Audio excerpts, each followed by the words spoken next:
You know, I once got a call from Marvel. They said, stop calling. That was an exciting call, though. It's a free video, guys. Enjoy! We're going to watch today from Screen Rant 8 actors before and after they got the call from Marvel. I have no idea what was up with Robert Downey Jr.'s life beforehand.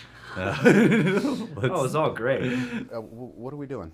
Well, I'm just asking questions, that's all. Right. I mean, Okay. Bye. Yeah, my Warm your butt cheeks up. Warm up your butt cheeks. Cut there.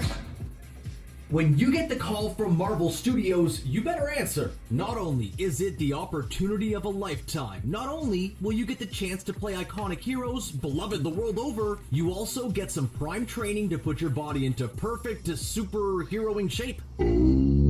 Yeah. We've gathered together some of the most astounding actor transformations from the Marvel. He's not Black Cinematic Panther Universe anymore, for didn't you your guys hear? pleasure. Not only did they reshape their true? Is that physiques, validity? in many cases, they reshaped Just their a rumor. lives and careers too. Robert Downey Jr. might very well have one of the greatest comeback stories in the history of Hollywood. I'm the best. Probably the His greatest. career kicked off in the Seriously. mid-'80s with a less than successful stint on SNL. Spider-Man told me. Thankfully, things picked up for Downey Damn, I Jr. didn't when know he that. appeared in a series of teen movie hits, such as Weird Science and The Pickup Artist. Following these more comedic roles, he ended up taking the plunge into more dramatic fare. His role in the film Chaplin even earned him an Academy Award nomination. But during the mid-'90s, things started to fall apart. His struggles with drug addiction came to the forefront, and his career suffered major setbacks. He was in That was and out real of footage of prison, him. and despite a successful stint All on of the hit TV show Ally McBeal, Downey Jr. couldn't seem to get his act together. Thankfully, at the turn of the century, he started to get his act together again, working double time to ensure a full recovery from his chaotic and harmful lifestyle. At first, it was a struggle. Very few people would hire Downey Jr. because of the insurance liabilities. But when Jon Favreau pushed Marvel Studios to cast him in the role of Tony Stark, the studio took a chance and the world has never been the same. Playing a The beloved world. superhero also gave Downey Jr. All the of it. opportunity to bulk up, further emphasizing his new, healthier lifestyle. He went from a scrawny member of John Hughes' Brat Pack to the kind of guy who loves to show off his glorious muscular form while hammering metal. Our hero. I feel like he had the most reasonable buff transformation. While Chris Pratt's personal life thankfully never mirrored the trials and tribulations of Robert Downey Jr.'s, Pratt still experienced some significant changes once he was cast as Peter Quill, aka Star-Lord, in James Gunn's Guardians of the Galaxy. Star-Lord. He's one of those guys who lost weight and still remained funny. But many fans Yeah, will true recall that. Pratt's time as Andy Dwyer on the hilarious series Parks and Recreation. Andy was goofy, a bit clueless, and maintained a lovable teddy bear shape and demeanor. It wasn't Pratt's natural size and weight, but he maintained it for the duration of the series. In order to transform himself into That's right, Star-Lord, he would, like, Pratt buff up trained and tirelessly for 3 or 4 hours gain a weight, day too, to and shape and tone he- his he would body shape from his the body doughy a lot. Andy to the muscular Star-Lord. Pratt's time on Parks and Rec resulted in audiences associating him with the goofball type character. Few expected that he was capable of delivering a more serious performance. But even though the character of Peter Quill Zero Dark skews 30, comedic, Moneyball. Guardians of the Galaxy gave Pratt plenty of more dramatic beats to play to. Now, he's one of Hollywood's top leading men, and it's all thanks to those incredible dance moves. Evan's career didn't start out that dissimilarly from Downey Jr.'s and Pratt's. He made his Drug big addiction. breakthrough in the teen comedy, Not Another Teen Movie, before making his first foray into the world of Marvel. Really though, Fantastic Four and Fantastic Four Rise of the Silver Surfer might not have been great, but Evans made for a pretty Yeah, that's solid your Human Torch. opinion. When his first superhero stint fell through, he tried his hand at more dramatic fare. Starring in films like Danny Boyle's science fiction flick Sunshine, Evans gave a fantastic comedic turn in Edgar Wright's Scott Pilgrim vs. the World too. But his second attempt at joining the Marvel ranks ended up being far more successful. It would Evans' change the turn as world. Steve Rogers has become All one of of the it. Marvel Cinematic Universe's most beloved, and it's not difficult to understand why. Evans imbues the role with genuine humanity and sincerity. It doesn't hurt that he fills out that suit nicely. Not that he was ever in dire need of losing 60 pounds like his fellow Chris Pratt, but when Steve emerges from that pod, totally transformed, it's tough not to mutter an audible Keanu Reeves-inspired, Eh. and we'd be remiss All I if know we is he was in neglected to Star mention Trek. the That's all I final know. Chris in the MCU equation. Chris Hemsworth. I actually have no the idea God about of Chris Thunder Hemsworth's himself. past. Unlike the other Chris's on our list, Hemsworth was relatively unknown when he first appeared in 2011's Thor. His biggest role up to that point had been in J.J. Abrams' first Star Trek film, where he played Captain Kirk's father, George Kirk. Hemsworth had already been in decent shape, but he still needed to prepare himself to take on the role. He trained with former Navy SEAL Duffy Gaver, the same trainer Chris Pratt would end up using to get in shape for Guardians of the Galaxy. They spent the majority of their training focusing on Hemsworth's arms and shoulders, probably to ensure that he was worthy of wielding Mjolnir. You're not worthy. Hemsworth ended up gaining 20 pounds for the part and has maintained the look through the majority of his career. Pretty cut. Well, with the exception of Fat Thor, that is. Alright, enough with Brie the Larson dudes. was Let's an give Oscar the ladies winner. a little time to shine. Before getting cast as Carol Danvers, aka Captain Marvel, Brie Larson had established herself as one of Hollywood's most impressive young talents. She appeared in films like Edgar Wright's Scott Pilgrim vs. the World, Destin Daniel Oh, I Cretton's forgot Showtime about 12. Her biggest breakthrough came in 2015's Room. The performance earned her first Oscar for Best Actress. It wasn't much of a surprise when Marvel Studios cast Larson in the coveted role of Carol Danvers. Her talent is undeniable. It also wasn't much of a surprise that Larson engaged in an intense workout regimen to put her into superheroing shape. Lucky for us, she ended up posting many photos and videos of her training time to her social media accounts. One of her routines involved pushing an almost 5,000-pound Say my performance is planned again. Another involved weighted push-ups, where she would wear a heavy chain on her back. I had while no doing idea she did all push-ups. this. Of course, there were the standard hip thrusts, walking lunges, and pull-ups, but honestly, that whole car thing has us super impressed. As you can no doubt tell from the film, all that hard work paid off. Though we're more than a little disappointed that there wasn't a scene involving Captain Marvel pushing a car up a hill. Where's her bikini body shot? One of the most insane transformations we've seen come out of the Marvel Cinematic Universe. He's already on the list and the movie's not even out.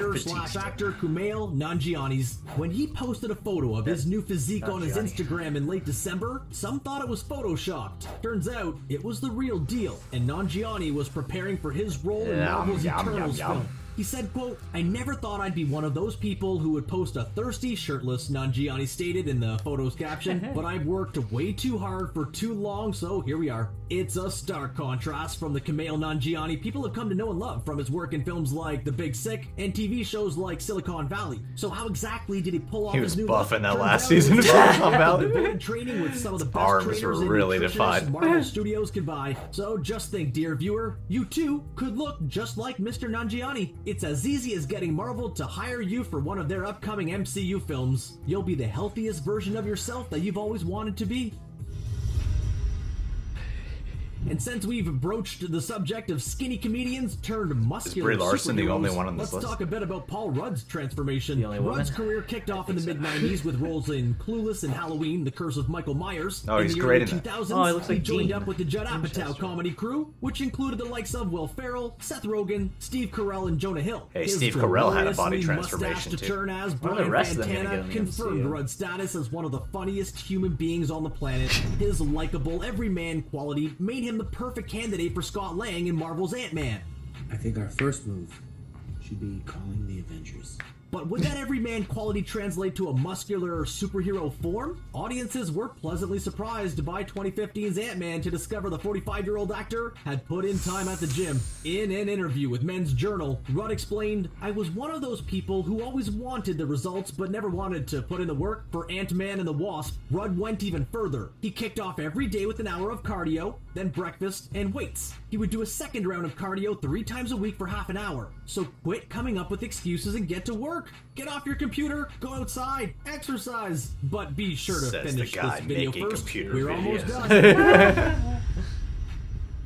Last but not least in the slightest, the king of Wakanda himself, Mr. Chadwick Boseman. Before he got the call to join the Marvel Cinematic Universe, Boseman had established himself as a I love major how talent most of with this is performances as focused on Jackie the Robinson actors' in bodies. 42 and James Brown in Get On Up. this is These the roles most obvious required one, acting and chops everybody and a pretty much level gotta of do physical it. fitness, so when the time came to play T'Challa in the character's first MCU appearance, Captain America Civil War, Perfect. Boseman He was was already off to a perfect. good start. It also didn't hurt that he already had a background in martial arts. To ensure Does he? I didn't know that. That's physical cool. standards. I didn't know Boseman that. worked an additional 4 hours a day with his personal trainer Addison Henderson. They took particular inspiration from Christopher Priest's Black Panther run. Henderson put great care into ensuring that Boseman matched the character's comic book physique and that he didn't get too bulky. It was important for T'Challa to appear agile and quick on his feet. We rarely stopped moving during our sessions, Henderson explained to Men's Journal. We trained like we were going into the fight of our lives. It's funny because he was probably How about those transformations, huh? he was probably Which the ones one impressed you the most? with Were there any the in most particular that shirtless really blew you away? moments Let us know in the his own comments solo below and film. make sure you subscribe Yet to our I didn't feel channel. like there was That any way like you can stay up to glamorous date. shots of his body. Not that I Even though he was the one who was the most shirtless in like a solo installment of the MCU. Yeah. I'm like, there was nothing that was like, oh, I get it. You know? Yeah, I feel like the body transformation wasn't as punctuated in that movie. And also for good reason, because there was so much else to get excited Yeah. about happening. But yeah, as far as like significant bodily overhauls go, I guess it's easy to forget that Chadwick probably had to throw down a lot of time. I thought this list might have been more focused on their careers and how their lives changed in between not being in a Marvel film and being in a Marvel film. Robert Downey Jr. is probably the only one where that really applied heavily. Other people were just like, they got more famous. You know? Yeah, and they got more fit. Yeah, that's how most of the trajectory goes for the actors listed here. Because yeah, Downey Jr. does have the most ultimate, at least in our time, I think, movie comeback. He went from actor who was on the rise, Oscar nominated, to not being able to get hired because of insurance policies, and then suddenly became the biggest movie star in the world and the most popular MCU character. Spider-Man, I would say, but, you know, like there's an association there with Iron Man and MCU kicking it off. You guys know I don't really need to dive into it. If I got in a Marvel movie, I would definitely work my ass off to get a Marvel body. I feel like, though, that I'd be the guy who are like, there's nothing in the script where it requires you to have your shirt off, and I would push to make sure I have a shirtless. I want a Marine to train me. I want to be in the gym 6 hours a day. I don't care if my shirt never comes off. Because speaking of the Marvel bods, I think for the most part they deserve to show it off. Because we always make fun of the Marvel body shots or the superhero body shots, but they really work their ass off to not just like fill the suit and have the build. They work their ass off, especially for the guys, to have like a six pack and all that. They're gonna want to have at least one moment to shine. You like put that work in, you put the time, the sweat, the energy, and also it's character building. So I think you'd want to present it on screen to some degree. Right? Because I'm wondering, well, KUMAIL Nanjiani's in the Eternals seems like he's just a supporting character in it. I'm sure he's one of the main of the ensemble. However, I don't get the impression from everything we've been hearing that he is the focus. So I keep wondering, is there going to be a scene where you see his body, or is it just going to be that photo that he put up online? There's gonna be a big Eternals group shot where they all turn around and the dudes are shirtless and the chicks have like, you know, little sports bra things on. It's gonna be really intense for a second as they all like do a splash page. I think that's what we can expect.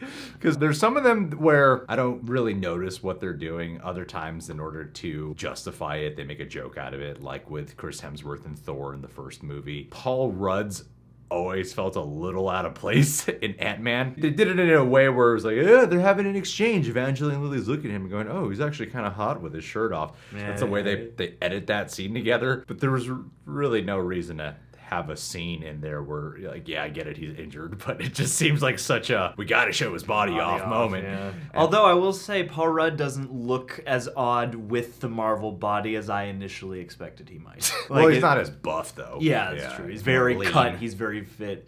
But believably so, and that was nice. I was, you know, rooting for his health as a human being. Well, it's like Chris Evans in Captain America. That's a justified Marvel body shot. You don't really see Chris Evans shirtless in any of these movies. Like, think about it. It was Not really since that one. It's really that scene. Yeah. The closest that's come is the helicopter moment where his biceps are enormous. Yeah, but that's like drawing attention to his body to enhance the scene because that's the entire point. Yeah, and it's funny, I'd never thought about that, but we really haven't had much shirtless cat. We've had America's ass since then. Yeah, that's about it. The one that surprised me the most was Brie Larson, and how they never showed you any of that working out she did for this role. I had no idea she got that strong to fill the shoes of Captain Marvel, which makes me respect her significantly more in the athletic department of what she did for the prep work there. I do think, though, that it would have backfired if there was some unnecessary scene. And I'm sure she would have said something about it. Oh, yeah. No, Brie Larson and what she said in public. Young Nick Fury walks in just as Carol takes her shirt Yeah. Whoa, even though I only got one eye. Yeah, because she must have gotten, like, very cut. And I've never seen, like, a bikini shot of her. Maybe she does have something up there, but I've never seen it.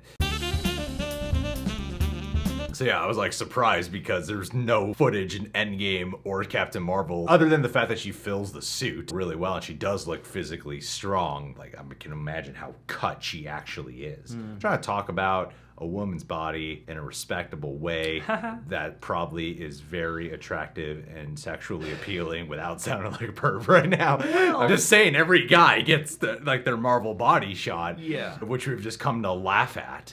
But it does weirdly become a different situation when it's a girl, you know? Yeah, and the history factors in somewhat differently because comic books have always been rife with gorgeous, idyllic physiques and whatnot. And so it is kind of fascinating to watch the politics play out here because you do have such oogly shots of the dudes. And the one thing that I think is also interesting is that we are not at a place, at least in our culture in America and a lot of Western entertainment, where we portray female superheroes as being really muscular and buff and stuff like that. And I'm actually kind of looking forward to the day when that starts to happen and maybe She-Hulk can come along with that because I think it would be appropriate to start seeing some ladies with, you know, the big ass muscles too, you know, maybe not make that the 100% precedent, but I think that's a way that you could go, oh wow, so-and-so got jacked for this role without having to be like, do a shirtless shot, you know? Like, I think there would be interesting ways to do that for their female cast members. It's like you sexually glamorize the men's bodies, but it comes across like tough and macho. When that association doesn't often come into play with the women, because they're usually required to get more lean. And the reason I'm talking about Brie Larson specifically is because from the looks of the amount of weight training she was doing,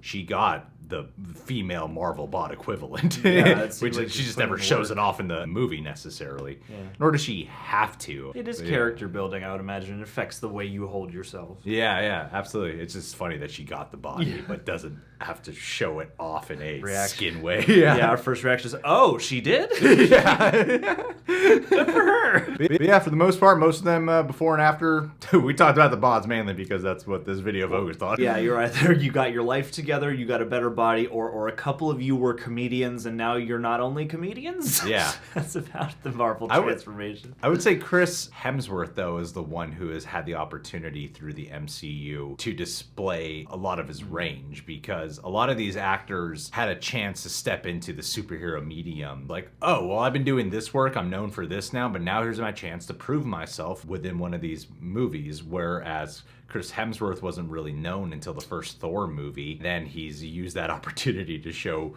a wide variety of capability with his acting chops. Started off with a more dramatic turn, but then having to do like comedy and stuff. I think it's pretty great. Well, you know what's funny about him is that from what I've heard, Drew Goddard originally recommended him based off of Cabin in the Woods and his performance in that, which is a performance that has got a lot of shades of irony, obviously, because of what the movie is. And so I thought that was kind of a neat little connection piece. All right, guys. Well, those are the 8 actors Screen Rant has listed.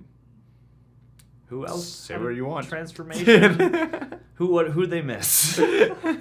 Subscribe to Screen Rant. Subscribe to The Real Rejects. Click that notification bell. Last but not least, Lance Dorr and Caldurian C. Pinnacus. I thought it'd be fun for this month for our patrons to do some fan fiction of them. What if they met each other? So I wrote this one today for Caldurian, our handsome Native American man from Colorado, and Lance Dorr, our handsome Canadian firefighter. Exterior, house, nighttime. A home has been burned to ashes. Caldurian C. Pinnacus sits at an ambulance when a firefighter, Lance Dorr, approaches him. Sorry about your home, eh? I moved to Canada for its free healthcare and my home burns down. I guess I really am like Jean Grey. What do you mean? Jean Grey is my favorite comic book character. I guess the dark phoenix within me left the stove on and lit the matches. And I did it intentionally because I wanted to collect the insurance money. Well, I'm just glad you're safe. Remember, us firefighters are the real heroes. You do look good in that outfit. Are you single? I'm engaged, actually, to a woman. I'm straight. Engaged and straight. That's too bad. I mean, Congratulations. What's her name? I want to say Natai? Why do you question how to pronounce it? Because her name means questions! Canada laugh.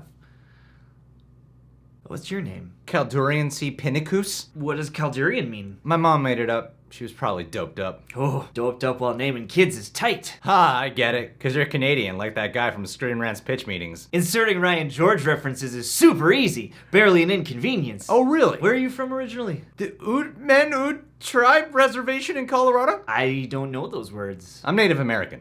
Yourself? I want to say some kind of Asian? You don't know? Greg couldn't remember when he wrote this. He really should stop writing himself into a corner. I should know. I'm also a writer. How about you? Got any passions outside of firefighting?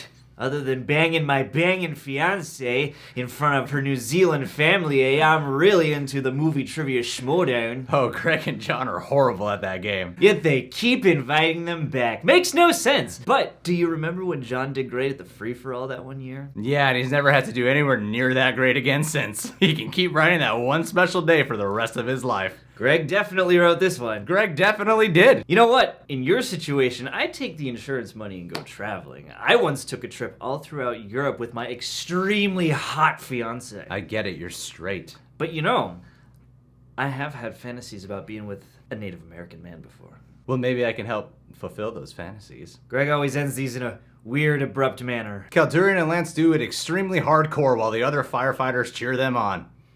The end. So are we doing this, or are we? Huh? We're not gonna do it? No, shout-out's already too long. Okay.